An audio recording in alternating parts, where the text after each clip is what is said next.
On va s'attaquer aujourd'hui à une question assez vertigineuse, inspirée par un certain Arthur Schopenhauer. La question c'est pourquoi une grande intelligence, au lieu d'être une force, peut parfois nous mettre complètement à l'écart. On va explorer ensemble cette idée que voir le monde avec trop de clarté, eh bien, ça peut déranger.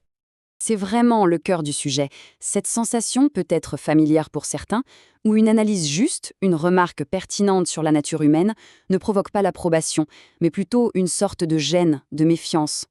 C'est tout le paradoxe de l'esprit lucide.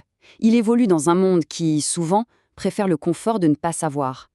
Et voilà, le paradoxe est posé. La société, pour se protéger, peut réagir de manière assez hostile face à celui ou celle qui voit au-delà des illusions partagées. Alors, pour vraiment comprendre ce mécanisme, il faut faire un petit détour et plonger directement dans la pensée de Schopenhauer. Ok, première étape. Pour piger pourquoi la lucidité dérange, il faut d'abord comprendre le décor. Comment est-ce que Schopenhauer, lui, voyait la réalité? Alors pour lui, c'est assez simple. Notre réalité a deux visages. D'un côté, il y a ce qu'il appelle la représentation, c'est le monde visible, le monde des apparences, un peu comme un grand décor de théâtre. Et puis, de l'autre côté, caché derrière, il y a la volonté. Attention, ce n'est pas notre volonté personnelle, non. C'est une force cosmique, brute, une sorte de désir de vivre aveugle et sans fin qui anime toute chose, et qui, en nous poussant toujours à vouloir plus, nous condamne à une souffrance quasi perpétuelle. Et ce qui nous empêche de voir cette volonté en face, c'est ce que la philosophie indienne, qu'il aimait beaucoup, appelle le voile de Maya. C'est une sorte de filtre, une illusion collective qui nous fait croire que le monde a un sens, qu'il est logique, juste. L'esprit vraiment supérieur, ce que Schopenhauer nomme le génie, eh bien c'est justement celui qui arrive par moments à soulever un coin de ce voile et à voir la réalité telle qu'elle est, brutale, sans phare. Et c'est précisément là que les ennuis commencent. Parce que cette capacité à voir la réalité sans le filtre rassurant du voile de Maya, ça dérange. L'esprit lucide devient, malgré lui, une sorte de miroir très inconfortable.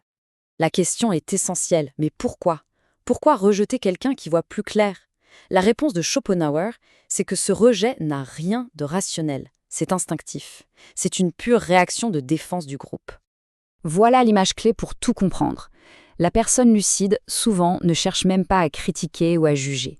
Non, sa simple présence, sa façon d'être, sa façon d'analyser les choses, ça agit comme un miroir. Un miroir qui ne ment pas, qui reflète la réalité froidement. Et que montre ce miroir? Eh bien, il montre tout ce que le groupe préfère ne pas voir pour pouvoir continuer à fonctionner. L'absurdité de certains de nos objectifs de vie, la vanité de nos efforts acharnés, l'égoïsme qui se cache souvent derrière de belles paroles. Bref, toutes nos petites faiblesses et nos grandes contradictions. C'est extrêmement dérangeant. Et donc, la conclusion est logique. Face à un reflet aussi déstabilisant, la réaction la plus simple, la plus humaine, ce n'est pas de se remettre en question, c'est de briser le miroir. Rejeter la personne lucide, c'est une façon de préserver la tranquillité du groupe, de protéger le confort des croyances communes. Bon, ça, c'était la première grande raison de l'isolement. Mais il y en a une deuxième, tout aussi puissante, et cette fois, elle ne vient pas de ce que la personne lucide voit, mais de ce qu'elle est. Schopenhauer fait un constat assez radical. D'un côté, il y a la plupart des gens qui fuient leur propre vide intérieur. Ils ont besoin de bruit, de distraction, de compagnie, à tout prix, pour ne pas affronter l'ennui. De l'autre, il y a la personne à l'esprit riche, qui, elle, trouve en elle-même de quoi s'occuper. Son monde intérieur est si foisonnant que la solitude n'est plus une menace. C'est un espace de liberté, de création. Le problème, c'est que cette autonomie, cette autosuffisance, est très mal interprétée par le groupe.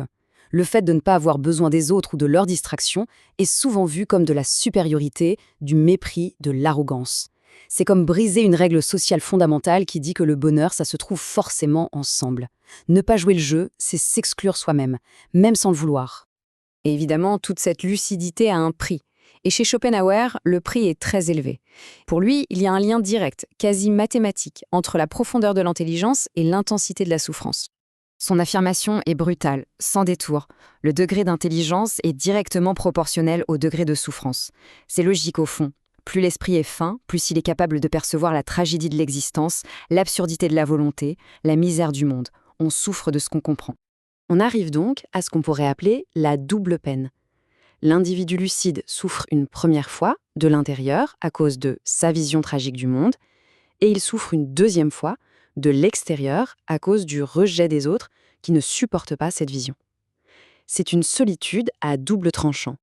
Et face à cette double peine, l'isolement n'est plus seulement quelque chose qu'on subit, ça peut devenir un choix.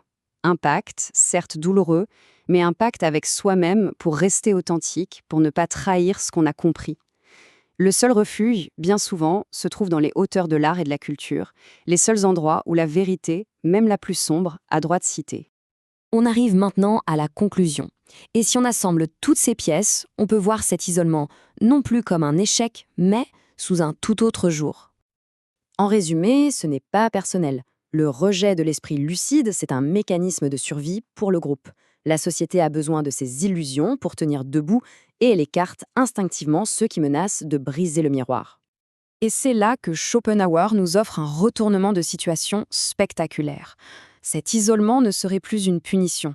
Ce serait en fait une forme de reconnaissance, un hommage involontaire que la médiocrité rend en génie. Autrement dit, être mis à l'écart pour sa lucidité, c'est la preuve silencieuse qu'on a vu juste. C'est le signe qu'on a touché à une vérité qui dérange. Et ça, c'est une pensée qui mérite d'être méditée.